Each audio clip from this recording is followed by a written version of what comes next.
चलो बेटा, हम लोग पढ़ रहे थे क्या? Duties of baler. बेलर कौन होता है बेटा? जो ओनर होता है गुड्स का, जिसने गुड्स दिए होते हैं। किसको? जिसको भी दिए होते हैं वो कहलाता है बेली। आ रहा है समझ में?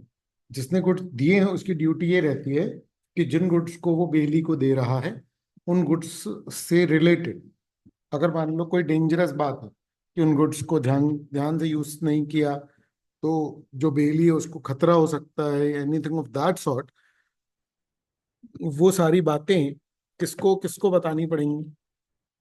बेलर जो है वो बेली को बताएगा। इसके लिए मैंने एक चार्ट बनवाया था कि अगर ग्राटुटस बेलमेंट है तो नोन फॉल्ट्स बताने हैं, और नॉन ग्राटुटस है तो नोन और अननोन दोनों फॉल्ट्स की जिम्मेदारी किसकी है? बेलर की। क्लियर है? उसके बाद हमने देखा था कि नेसेसरी एक्सपेंसेस का खर्चा जो है वो किसे देना होता है? बेलर जो है वो नेसेसरी और एक्स्ट्रा ऑर्डिनरी दोनों का पेमेंट करेगा ग्राटुटस में। और नॉन ग्राटुटस जो है उसमें बेलर सिर्फ और सिर्फ कौन से खर्चे देगा? Extra ordinary. जो ऑर्डिनरी खर्चे हैं वो सारे कौन देगा? बेली। जो एक्स्ट्रा ऑर्डिनरी हैं उनको कैसे बोलोगे कि गाड़ी किराए से दी तो उसका पेट्रोल नॉर्मल हुआ और इंजन का काम आ गया तो वो एब नॉर्मल हुआ, मतलब कि एक्स्ट्रा ऑर्डिनरी। क्लियर है? अभी हम लोग बेलर की ड्यूटी पढ़ रहे हैं, तो तीसरी ड्यूटी जो बेलर की है वो है कि बेली के नुकसान की भरपाई की जाए। अगर बेलमेंट सडनली बीच में खत्म कर दी गई, अगर बेलमेंट का कॉन्ट्रैक्ट सडनली बीच में खत्म कर दिया गया, तो बेली, बेलमेंट का कॉन्ट्रैक्ट बीच में खत्म कर दिया तो क्या करना पड़ेगा? तो बेली को इंडेमनिफाई करना पड़ेगा।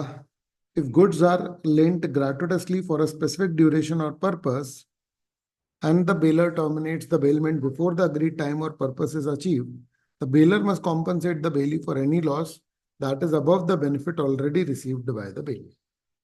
क्या बोल रहा है? अगर बेलमेंट बीच में ही खत्म की गई और इससे कुछ नुकसान हुआ बेली का, बेलर जिसने गुड्स दिए हैं, लेकिन उसने बीच में ही क्या किया बेटा? कॉन्ट्रैक्ट खत्म कर दिया। किसने? बेलर ने। समझ में आ रहा है? तो क्या होगा? कॉम्पनसेट करना पड़ेगा। बेली जो है वो क्या करेगा बेटा? कॉम्पनसेट करेगा। क्लियर है? सॉरी, बेलर जो है वो कॉम्पनसेट करेगा, है ना? तो जैसे बेली ने, इफ बेली इन्वेस्ट टाइम और resources expected use of the goods for a certain period and is cut short, ठीक है? मान लो कि उसने कुल्हाड़ी दी यूज करने के लिए, तो पहले 3 दिन वो धार ही लगाता रहा, फिर 3 दिन धार लगाई, वो ले गया कौन? बेलर। तो फिर वो क्या करेगा? कॉम्पनसेशन मांगेगा।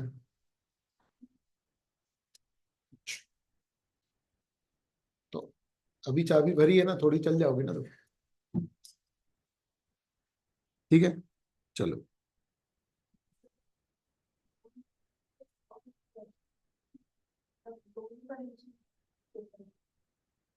हाँ, देखो, मान लो मैं तुमको गाड़ी दे रहा हूँ कि ये यूज करने के लिए, तुमसे कुछ पैसे नहीं ले रहा, फिर भी, तो पैसे नहीं ले रहा है बात तो मैंने होशो हवास में और पूरी मर्जी से कर रहा हूँ ना। क्लियर है? अब मैंने 7 दिन के लिए दिए, मैं बीच में तोड़ के 4 दिन में वापस ले लूँ तो तुमको नॉर्मली लगेगा कि भाई तुम्हारा कोई नुकसान नहीं हुआ, तो फिर तो ठीक है। पर अगर मान लो वही बात हो गई कि पहले 3 दिन उसने धार लगाई और फिर वो एकदम ही ब्लैंक हो गया, पहले तो वो कहीं और से इंतजाम कर लेता, तुम्हारे चक्कर में तो अब वो लास्ट एंड में कैसे इंतजाम करे कोई? तो भले ही मैंने कुछ पैसे नहीं लिए, लेकिन अगर मैंने कॉन्ट्रैक्ट बीच में तोड़ा तो मुझे देने जरूर पड़ेंगे पैसे। आया क्या ये समझ में? हाँ, है ना? तो बेलर की जो रिस्पॉन्सिबिलिटी है, एक सेकंड, हेलो, बेटा तुम आना 7:15 आ जाना, ठीक है? मेरी क्लास है 7:15 पे खत्म हो जाएगी।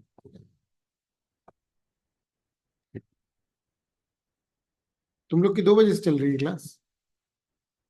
ओके, क्या हुआ? 2 बजे नहीं लग पाई? अच्छा अच्छा, ज्यादा क्लास लग गई, मैंने कहा कम तो नहीं लगी ना? बस। मेरी चिंता यही रहती है बस कि कम ना लगे क्लास, बस। ज्यादा लग गई तो खुशी ही होती है मुझे। ठीक है।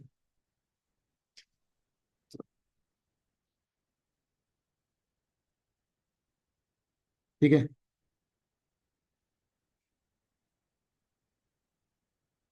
पता है, एक चीज और बताता हूँ तुम लोग को। मतलब समझो कि, है ना, मेरी एज है 39 ईयर्स। क्लियर है। हम मेरा 12th 2002 बैच का है। ठीक है। और जो आज सेकेंड डे था सी इंस्टीट्यूट का आईसीआई का एआई कोर्स का, तो आज सेकेंड डे में जो ट्रेनर आया था वो भी चार्टर अकाउंटेंट था। समझ में रहे। और एआई कोर्स में मुझसे तो बहुत ही बड़े बड़े लोग भी बैठे हुए थे। समझ में रहे, और यंग भी। बट उसका सीए क्लियर हुआ था जहां तक 2012 या 13 के आसपास। समझ में आ रही है बात। तो कितना छोटा कहलाया। समझ में रहे। और वो एआई की चार्टर्ड अकाउंटेंट्स की क्लासेस ले रहा है। मैं तुमको ये बात सिर्फ इसलिए बता रहा हूँ कि तुम समझो कि तुम्हारे मतलब कि तुम्हारी स्पीड कुछ भी हो सकती है। Whatever you decide will be your speed. आ रहा है समझ में। क्लियर है ना, ध्यान रखना। ठीक है। कि उसने एक्चुअली में क्या किया कि लॉकडाउन के टाइम से ही वो इसी में लग गया। समझ में रहे। ही वॉज लाइक कि मैं मतलब मेरी वाइफ बैंक में काम करती थी तो मैं दिन में नेटफ्लिक्स नहीं देख सकता था। मेरा ऐसा पैक्ट था मेरी वाइफ के साथ। ठीक है, कि हम दिन में वो नहीं देखेंगे, मतलब साथ में ही देखेंगे, देखेंगे तो। बोला मेरा शाम का भी नेटफ्लिक्स नेटफ्लिक्स सब छूट गया। कहते जब मैंने एआई और वो एआई बोल रहा हूँ, जब मैंने इससे रिलेटेड काम चालू किया। कहता मैंने पहले DIY डू इट योरसेल्फ वाले वीडियोस देखे, है ना। और उसके बाद फिर कहता मुझे एक वेबसाइट मिली, तो एआई एक्चुअली में पहले से एग्जिस्ट कर रहा था। जिन लोगों ने ढूंढ लिया मतलब पहले ऐसा। सॉफ्टवेयर के एक्सटेंडेड फॉर्म में तो वो ऑलरेडी एग्जिस्ट कर रहा था। ठीक है ना। तो वो उसमें करने लगा। ठीक है। और एक्चुअली में आज का जो सेशन था वो बहुत ही अच्छा लिया उसने। समझ में आ रहा है। ठीक है। तो ये मैं इसलिए बता रहा हूँ कि तुम समझो। ठीक है। कि यार तुम किसी भी एज में किसी भी लेवल तक जो है वो ग्रो कर सकते हो। क्लियर है। ठीक है। चलो, एक एक दिन का आई डोंट नो, मतलब 15-20 हज़ार रुपये तो मिल ही जाता होगा। फ्लाइट से आना जाना अलग है मतलब। तो वो सीन है। हाँ। तो उनने सीखा होगा ना पहले ये सब। हाँ, मतलब वो सीए का काम भी कर रहा है। ठीक है ना, उसका अपना ऑफिस है, लेकिन उसने एक्चुअली में एआई में बहुत किया काम। तो उसने अपने आप को इंस्टीट्यूट के साथ फैकल्टी डेवलपमेंट प्रोग्राम में एनरोल किया। तो ही पास्ड। तो he is taking classes AI course के सर्टिफिकेशन में। अरे हाँ। And he is a good teacher, मतलब वेरी गुड। जैसे कल भी हुआ था, फर्स्ट डे था कल। आज सेकंड और कल लास्ट है।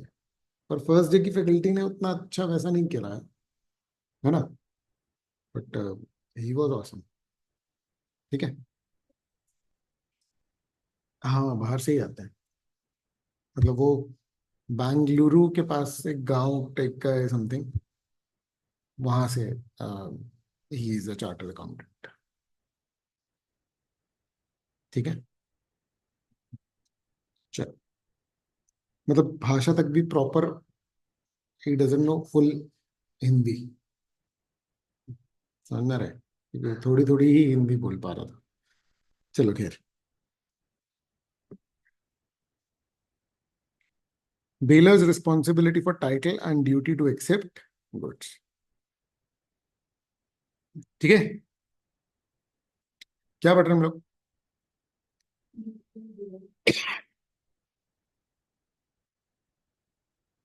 If the bailer lacks the right to bail the goods or to demand them back, they must indemnify the bailee for any resulting loss।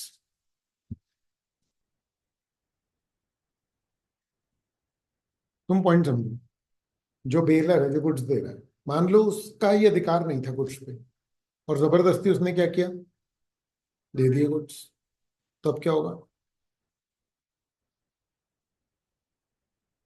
उसके ही नहीं थे गुड्स और उसने क्या किया बेटा, दे दिए गुड्स, तो क्या होगा, तो उसकी जिम्मेदारी आ गई। क्लियर है, ही इज लाइबल। तो ड्यूटी है कि भैया आपका टाइटल होना चाहिए। और जब, जैसे आपने दिए गुड्स, अब जब वापस करेगा बेली तो एक्सेप्ट भी तो करोगे ना। पता चल तो तुम बोल रहे कि नहीं नहीं हम नहीं ले रहे गुड्स, पता कुछ प्रॉब्लम हो सकती है ना गुड्स में, या उसके ऊपर कोई लायबिलिटी है, कुछ भी ऐसा आ रहा हो, तो वो गुड्स को एक्सेप्ट करने से ही मना करे। बेलर गुड्स को वापस एक्सेप्ट करने से मना नहीं कर सकता है। Bailor must take back the goods once the bailment term ends और its purpose is done. If the bailor refuses or delays, the bailee can claim compensation for safekeeping expenses. बताओ, आ रहा है ये समझ में? क्या बोल रहे, क्या बोल रहे?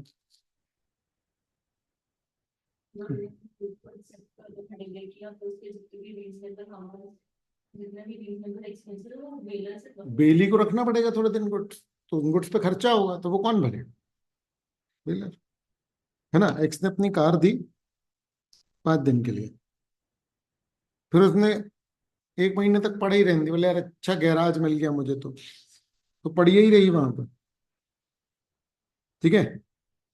S can recover the additional cost of storing caring for the car beyond the 5 days। बोले बोले बच्चे, क्लियर? क्या duties of belly? A bailey is a person who receives possession of goods under a bailment। ठीक है, baler की responsibilities पढ़ ली अपन लोगों ने। अब अब बेली की पढ़े।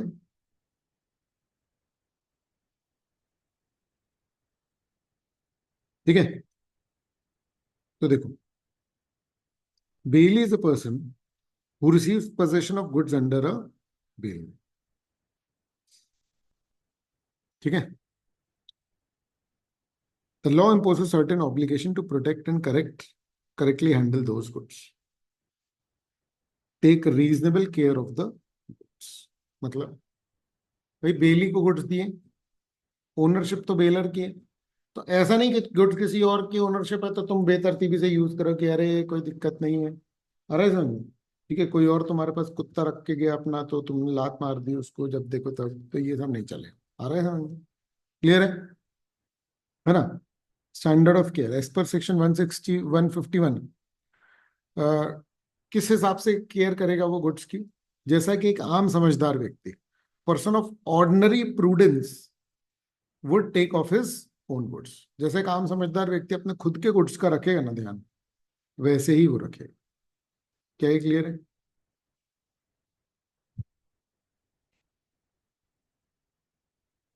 if the bailey has taken this required level of care, समझ में आ रहा है, तो फिर वो लॉस के लिए लायबल नहीं, डिस्ट्रक्शन के लिए, डिटोरिएशन के लिए वो लायबल नहीं है। भाई उसके नादानी के कारण हुआ तो फिर गड़बड़ है।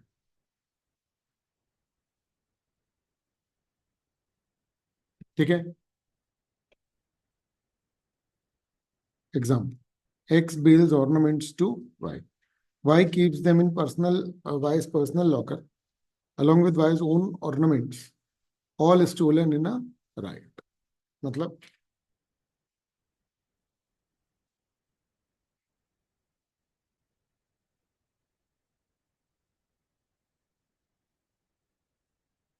एक्स ने ऑर्नामेंट्स बेल किए किसको, वाई को, वाई ने रख लिए अपने पर्सनल लॉकर में अपने खुद के गहनों के साथ, दंगा हुआ, सारे के सारे चोरी हो गए। अब वाई ने क्या बोला था, उसने खुद अपने गहनों के साथ रखा था, तो वो लायबल नहीं हो। समझ में आ रहा है? बट अगर एक्स ने वाई को बोला था कि भाई बैंक में रखना तुम, और फिर भी वाई ने उसको अपने घर में रखा, तो फिर वाई ये दलील नहीं दे सकता कि देखो मैंने अपने गहनों की तरह सुरक्षा की, क्योंकि वाई ने उसे क्या कहा था कि इसे कहाँ रखना, बैंक लॉकर।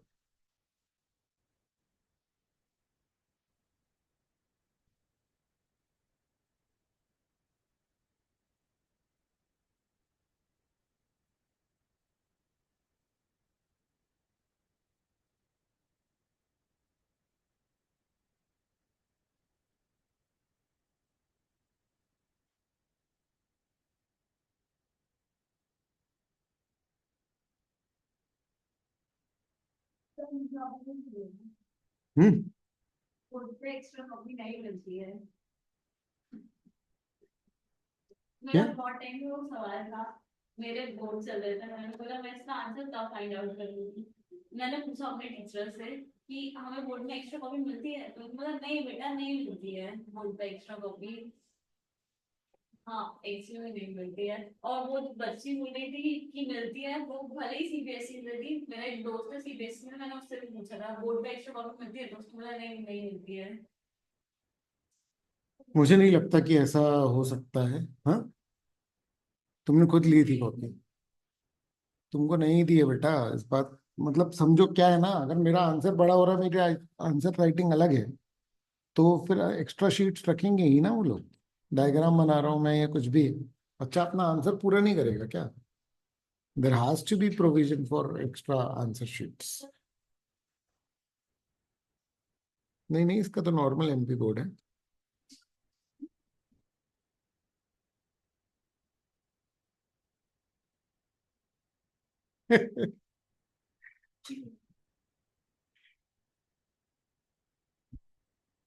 एक्चुअल एग्जाम में तुमने पूछा शीट मिलेगी कि नहीं? एक्चुअल एग्जाम में इंग्लिश और इकोनॉमिक्स हमें क्या शीट मिलेगी, क्योंकि इंग्लिश में मेरी शीट पूरी भर चुकी थी, आखिरी आंसर भरी थी, आखिरी पेज ड्रॉप बना दिया था, हो गया तो मेरा। पूछो नहीं उनसे, कहना कि एक शीट एक्स्ट्रा दे दो। कि उन्हें पहले ही बोल देते हैं, इंस्ट्रक्शन में दे देते हैं कि एक्स्ट्रा शीट नहीं मिलेगी। क्या बात कर रहे हो? हाँ इंस्ट्रक्शंस में लिखा है? बोल देते थे बोलने से इंस्ट्रक्शन। नहीं, लिखा है क्या ये? नहीं।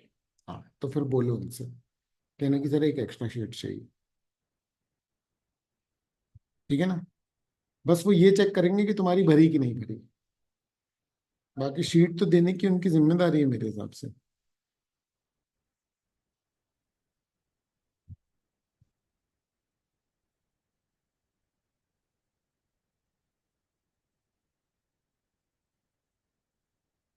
चलो ठीक है, एग्जाम्पल देते हैं। ए डिपॉजिट्स गुड्स इन बीज वेयर हाउस। बाढ़ आ गई पता नहीं कहाँ से, और गुड्स खराब हो गए, तो बी लायबल नहीं है, क्योंकि भाई बी ने अपने गैराज में वो वेयर हाउस में रखा था, बाढ़ आ गई तो क्या करोगे? मान लो उसका छत चूरा था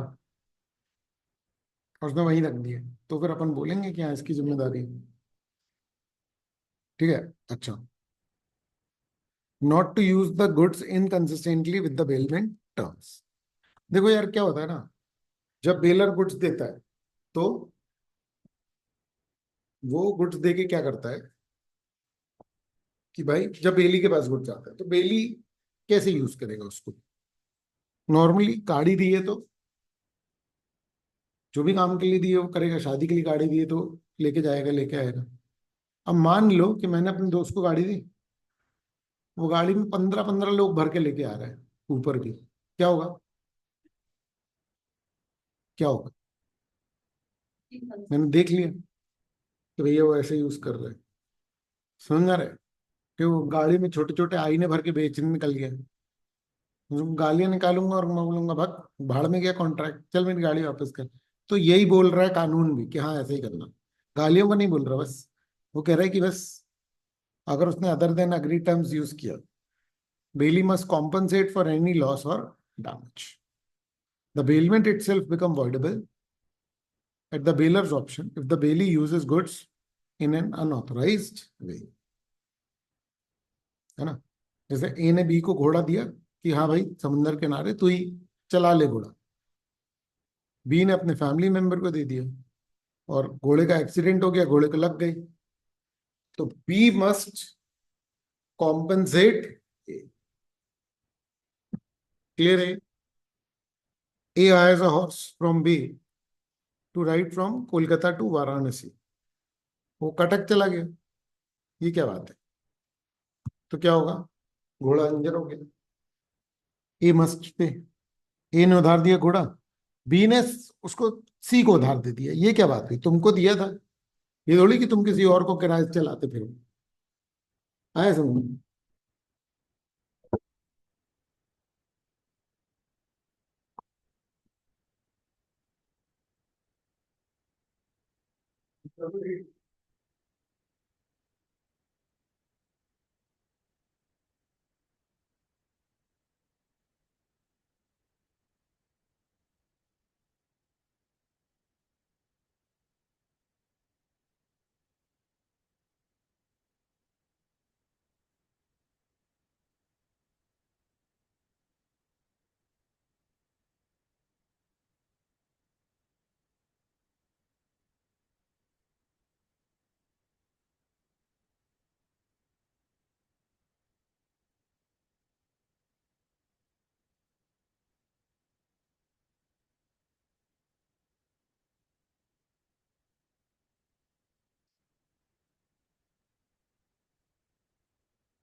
ए लेन द हॉर्स टू बी।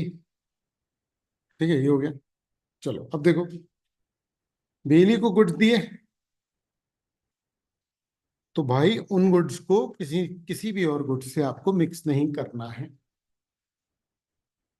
अरे समझ, अगर बेली ने उन गुड्स को किसी और गुड्स के साथ मिक्स कर दिया तो फिर क्या होगा? गड़बड़ हो जाएगी। अब देखो दो केस बनते हैं, या तो उसने पूछ के मिक्स किया था, पूछ के मिक्स किया था तो अब बेलमेंट में तो गुड्स वापस आते हैं ना। अब वापस आएंगे तो क्या होगा? प्रपोर्शनेट वो वापस कर देंगे। आ रहा है समझ में? प्रपोर्शनेट गुड्स वापस कर देंगे। बोलो क्लियर है? हम्म। ठीक है। अगर बेली ने मिक्स कर दिए और पूछ ही किए थे तो फिर उसको प्रपोर्शनेट मिक्सचर को वापस कर देगा। लेकिन अगर बिना पूछे किए सेपरेबल हैं तो सेपरेट करने के सारे खर्चे कौन उठाएगा? बेली। समझे समझे?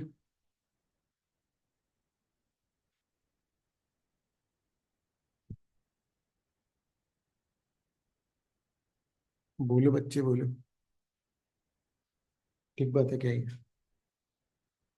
ए ने 100 बेल बी के बेल से मिक्स कर दिए, बी में सेपरेट, है ना? मतलब बी ने मिक्स कर दिए तो बी को अपने खर्चे पे उसको अलग करना पड़ेगा। अच्छा, विदाउट कंसेंट की और सेपरेबल भी नहीं है तो फिर तो बेटा डैमेजेस दे दो, और क्या, लॉस जितना भी हुआ उसको दे दो। और 12 लाख ऑफ केप फ्लोर 4500 का मिक्स कर दिया उसने चीपर फ्लोर से, तो bailee must compensate A for losing the distinctive high value floor. वो अच्छे गुड्स उसने घटिया गुड्स के साथ मिक्स कर दिए।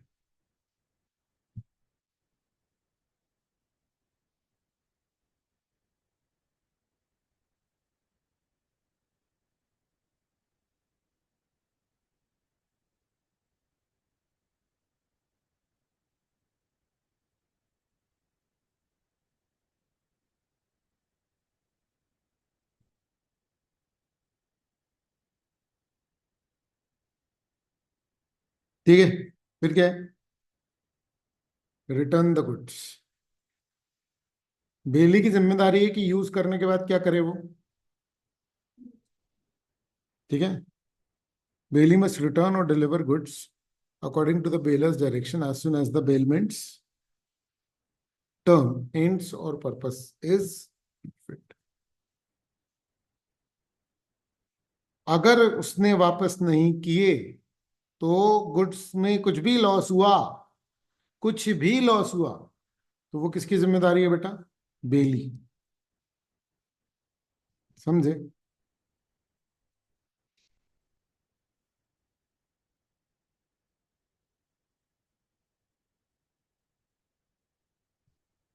X gives books to Y for binding.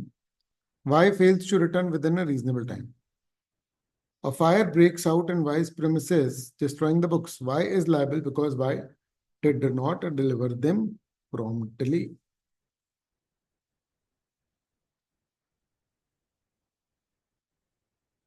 पढ़ लो बेटा, 4 पॉइंट से यहां तक में कोई इशू है तो बताइए।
डैमेजेस देगा, अपने आप हुआ कि बेली की गलती से हुआ?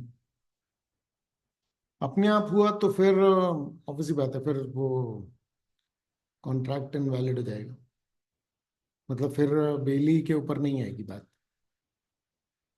बेली लायबल नहीं है लॉस के लिए। अपन ने पढ़ा था ना फ्लड वाला ऊपर।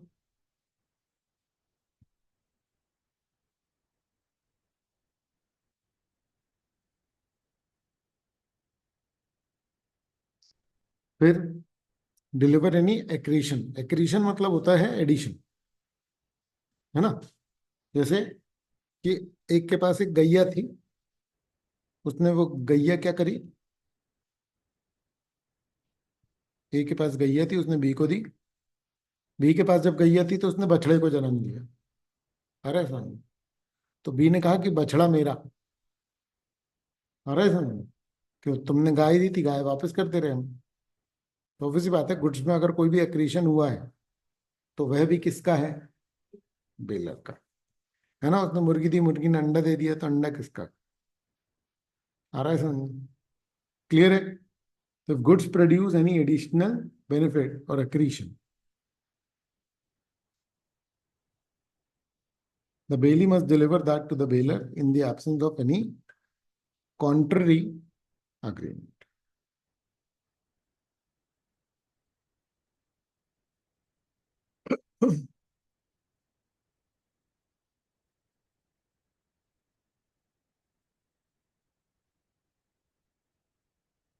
ठीक है, ये देखो गाय और बछड़ा वाला, झूठ थोड़ी बोल रहा था मैं, इसमें दिया है एग्जाम्पल, क्लियर है। ठीक, अच्छा। Must not set up adverse title, पता चला कि वापस करने के टाइम पे बेली बोलने लगा कि तुम अपनी ओनरशिप साबित करो। क्या ना, ऐसा थोड़ी होता है। समझ में रहा है? तुम कौन होते हो ये साबित करवाने वाले, तो तुम एडवर्स टाइटल सेटअप नहीं कर सकते। ठीक है, the bailee can not deny और challenge the bailor's ownership, they must hold the goods on behalf of the bailor's for the bailment's top. Read कर लो।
राइट्स ऑफ बेलर, ठीक है।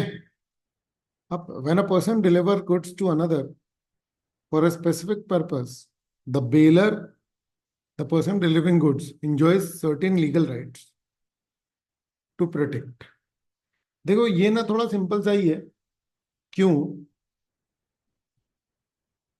क्योंकि ना जो राइट्स ऑफ बेलर है वो एक तरीके से ड्यूटीज ऑफ बेली ही होंगे, ठीक है ना। बेलर जो है वो बेलमेंट को टर्मिनेट कर सकता है, ध्यान से समझो। बेलर जो है वो बेलमेंट को टर्मिनेट कर सकता है if the bailee acts in the manner inconsistent with the terms of bail. मतलब अगर उसने इनकंसिस्टेंट तरीके से बिहेव किया तो क्या होगा बेटा, ठीक है, बेलर जो है वो कॉन्ट्रैक्ट को टर्मिनेट कर देगा। क्लियर है, क्लियर है।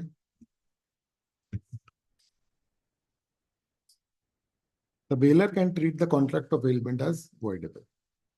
For example, if the bailor had specified that the bailee should not sublend the goods and the bailee does so, तो bailor can end the bailment. उसने बोला था कि भैया देखो गुड्स जो है वो फर्दर किसी को मत देना, अगर उसने फिर भी दे दिए तो क्या होगा बेटा? कॉन्ट्रैक्ट को कैंसिल करने का अधिकारी होगा।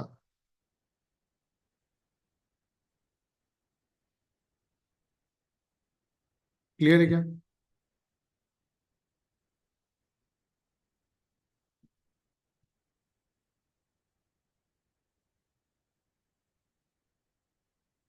Right to demand back the goods,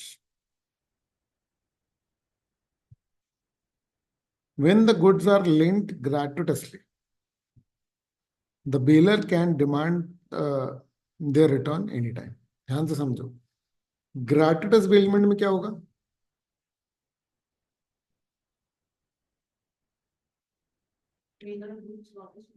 कभी भी, आ रहा है समझ में, even before the time fixed और द ऑब्जेक्टिव्स अचीव। लेकिन कुछ नुकसान हुआ तो उसको भरना पड़ेगा।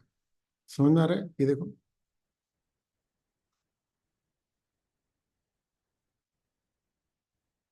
है ना, ए ने अपने ऑर्नामेंट बी के पास रखवाए सेफ कस्टडी के लिए, जब तक ए जो था वो शहर से बाहर था। फिर क्या हुआ? ए जो है अनएक्सपेक्टेडली एक हफ्ते पे बाद आया और ऑर्नामेंट्स इमीडिएटली मांगने लगा before the full month and. Clear है? तो मांग सकता है, कोई दिक्कत की बात नहीं है।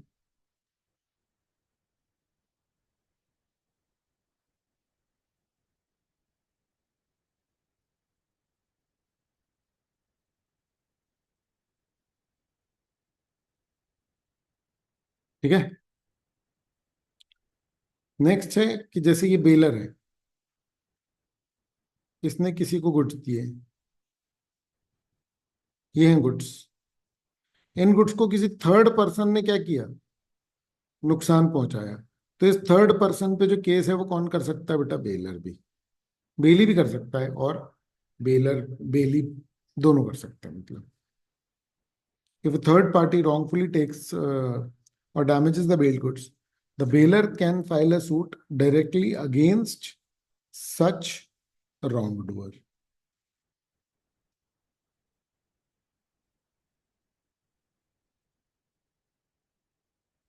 ठीक है, alternatively, the bailee also has the right of action, but the bailor's right remains intact to safeguard their ownership. समझ रहा? बेली के पास भी रहेगा। बोलो बच्चों।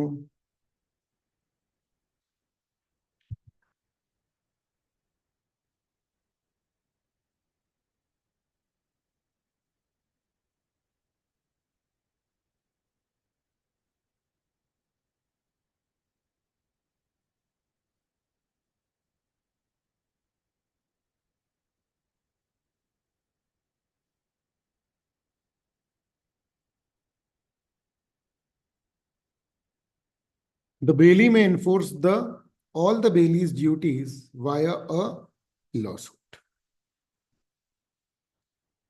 ठीक है,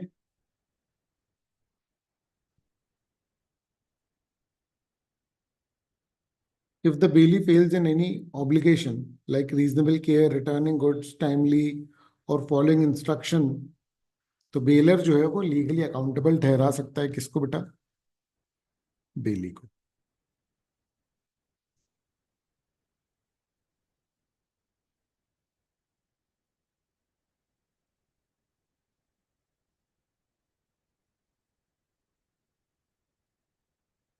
Right to compensation. If the bailee misuses the goods, mixes them with consent or otherwise causes damage, तो बेलर जो है वो क्या कर सकता है बेटा? कॉम्पनसेशन मांग सकता है।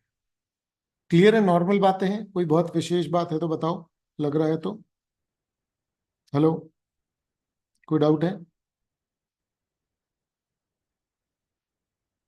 Physical damage, loss of value कुछ भी हो सकता है। जैसे मान लो उसने दिए थे गुड्स पहुंचाने के लिए, टाइम पे नहीं पहुंचाया, कैरियर था रास्ते में रुक गया, मार्केट अपॉर्चुनिटी थी नहीं बेच पाए, तो ऑब्वियसली बात है फिर क्या होगा? नुकसान हो जाएगा।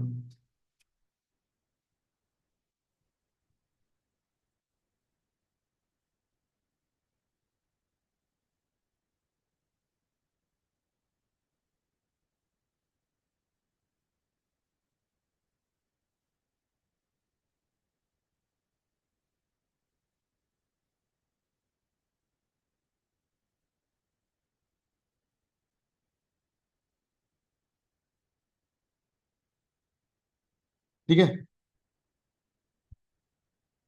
राइट ऑफ बेली पढ़े। देखो, राइट ऑफ बेली, बेली मोर कौन है? जिसके पास गुड्स है। तो उसके क्या अधिकार है? सबसे पहले तो कि अगर मान लो दो लोग ओनर है, तो वो किसी एक को भी लौटा देगा गुड्स, तो क्या होगा? उसकी जिम्मेदारी पूरी हो जाएगी। क्लियर है?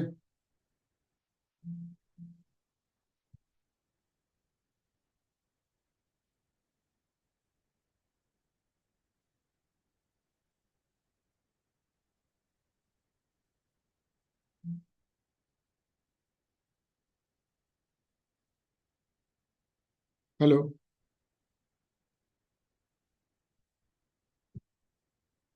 ABC jointly own a harvesting combine and deliver it to D for 1 month. D can return the combine to any of A, B और C at month's end. बोलो, क्लियर है?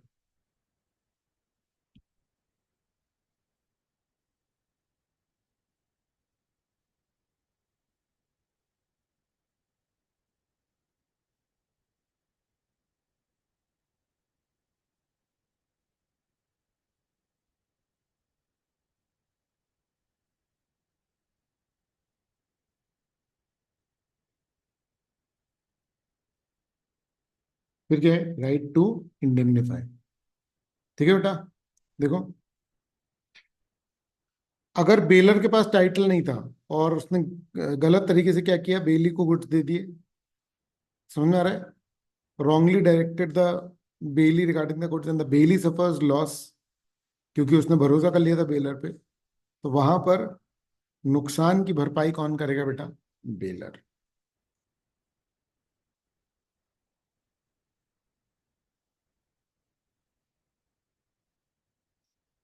बोलो बच्चे, बोलो। है ये clear? Necessary expenses, bailee can claim all the necessary expenses incurred for gratuitous bailment. Non gratuitous bailment के लिए नॉर्मल यूसेज कॉस्ट डिफर करती है, but extraordinary expenses can be claimed from the bailor. Normal usage cost actually इस पे depend करती है कि किसके फायदे के लिए। बेलर के फायदे के लिए तो नेसेसरी एक्सपेंस बेलर देगा, बेली के फायदे के लिए नेसेसरी एक्सपेंस बेली देगा। ठीक है?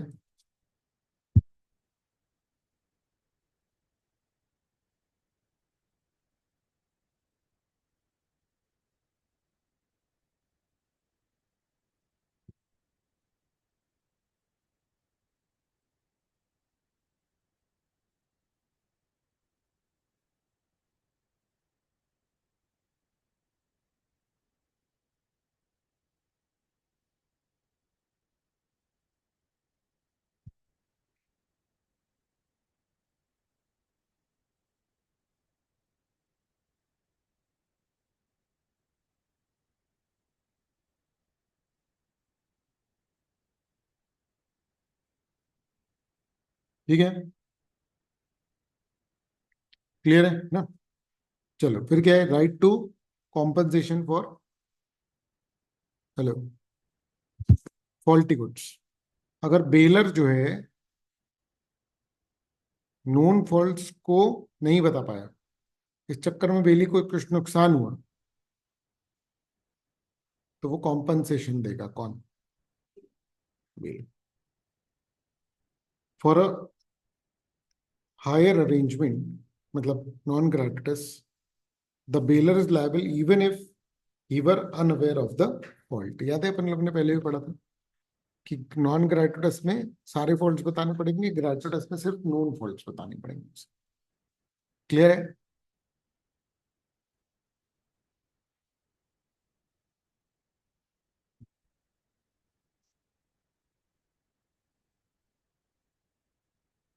फिर right to claim necessary expenses. Bailee के पास अधिकार है ग्रेटुटस बेलमेंट में कि सारे नेसेसरी और एक्स्ट्रॉर्डिनरी एक्सपेंस ले ले, और नॉन ग्रेटुटस में bailee typically covers ordinary cost but bailor must pay extraordinary expenses, है ना। ये ओवरलैप करता है, मतलब इंडेमनिटी वाला कॉन्सेप्ट जो है, ठीक है। अब right to apply to court to decide title. अगर मान लो कोई दो लोग आ गए क्लेम करने गुड्स, तो बेली के पास अधिकार है कि भैया वो कोर्ट के पास चला जाएगा कि सर आप बता दो कौन है ओनर, हम उसको दे दे रहे गुड्स। और dealer gave TV to be for usage, C ने डिमांड करने लग गया क्लेमिंग कि भैया ये मुझे ही देना चाहिए, तो बी जो है वो फिर कहाँ चला जाएगा बेटा, कोर्ट में, कि भैया हमें नहीं समझ में आ रहा कौन है ट्रू ओनर। कोर्ट से बोलेगा आप बताओ, ठीक है। फिर क्या है, right of particularly, the bailee who has rendered any service on the bail goods can retain them until the charges due are। ध्यान से समझना बेटा, पर्टिकुलर लीन क्या होता है। अच्छा, इसमें डिटेल डिस्कशन आगे में है। मेन कॉन्सेप्ट क्या है लेकिन, कि bailee can keep the goods if the bailor has not paid for the job. मतलब जैसे मान लो कि मेरे पास, मैं घड़ी सुधारता हूँ, मेरे पास अगर मान लो कोई घड़ी आई सुधारने के लिए, तो उससे रिलेटेड पैसे नहीं मिले तो तब तक मैं घड़ी रख सकता हूँ ना। लीन माने कि जब्त कर लेना, और पर्टिकुलर माने कि उसी चीज को जब्त कर लेना जिससे रिलेटेड पैसे बकाया है। तो अगर मेरे को किसी की घड़ी सुधरने आई तो मैं बेली हूँ, मेरी जिम्मेदारी है कि सुधार के वापस करूँ, पर मेरा अधिकार भी तो है ना पैसे मिलने का। तो अगर पैसे नहीं मिले तो मैं जब्त कर सकता हूँ। ये कौन सा हो गया, particularly.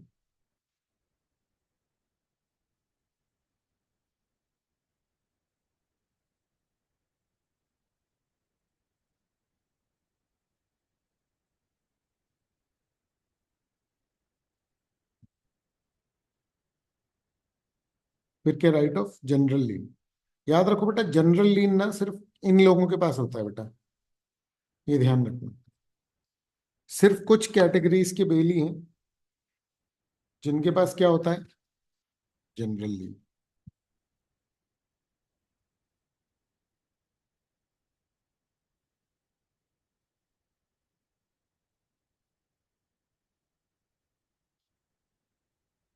Certain categories of bailees may have a general lien, hold the goods for general balance of account, है ना। आर्टिस्ट का भी आगे डिस्कशन है, इतना रीड कर लो बेटा पूरा।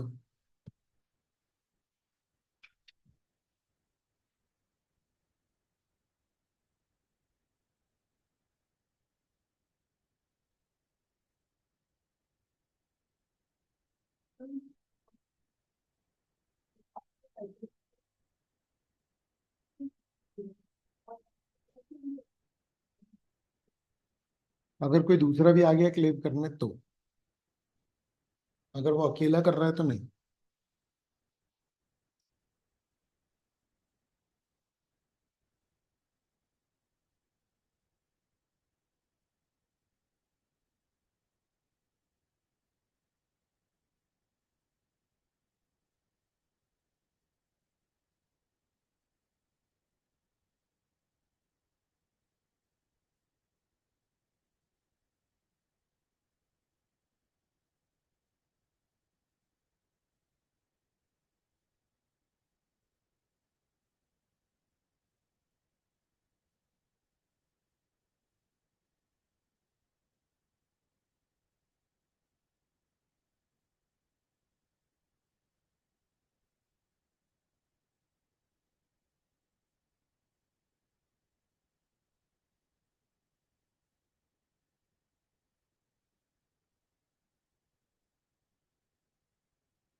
हो गया।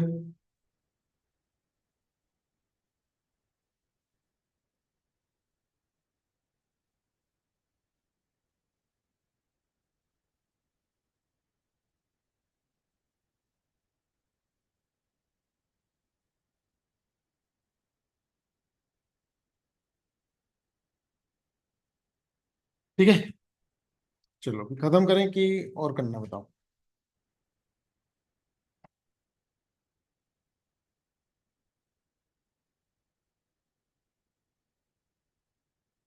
खत्म कर देते हैं, चलो।